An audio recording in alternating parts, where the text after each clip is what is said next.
turning to the UK, where thousands of counter-protesters have shown up on the streets to take a stand against the anti-immigrant riots that broke out last week.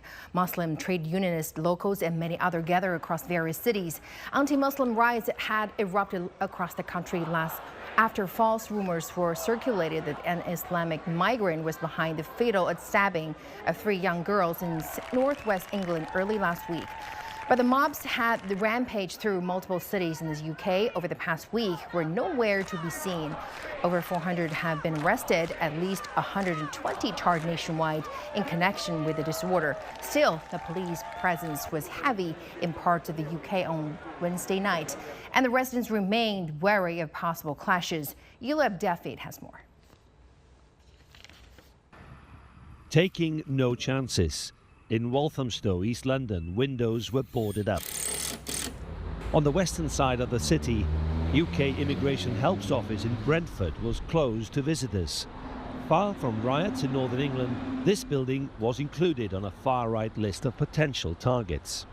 A few kilometres away, shops and a hotel closed early. The threat of violence and more disturbances was enough for them to lock their doors. I don't expect any troubles, but things can change. Because this hooligan and vandalism is going like from very, very high top scary moment. It's a scary moment. And would you shut the shop if that happened? I have to close the shop. It's been a week of riots in parts of the UK, across 22 towns and cities, mostly in England. Against the backdrop of civil disorder, police conduct is also closely scrutinised. Some far-right supporters claim that British police officers often react tougher against them than when policing in ethnic communities. The police refute that, but are adapting in how they are trying to stop the violence. We've changed our tactics in the last couple of days. So besides marshalling more officers, we're brigading some of them at key strategic locations across the country and show overwhelming force so that the criminals and thugs on the streets don't succeed.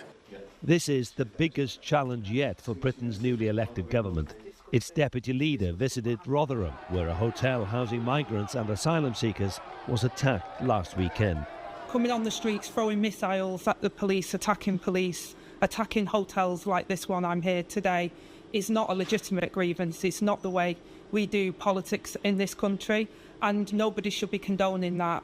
This is thuggery, this is violence. This is a real test for the new government, especially after the riots have spread right across the northern cities, but also in Belfast and London and Plymouth in the south. This event is a demonstration against racism and against the disturbances of the far right. I think the major cause of it is anger and frustration. And I think lots of that frustration is caused through ignorance, basically. The 3 girls that died, yeah, we feel for them, but there's no need to turn on people that were not involved in it. Another night of violence was expected, but there were many gatherings like this one in Liverpool near migrant centres.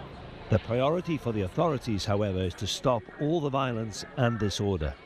Erupted, CGTN, Liverpool.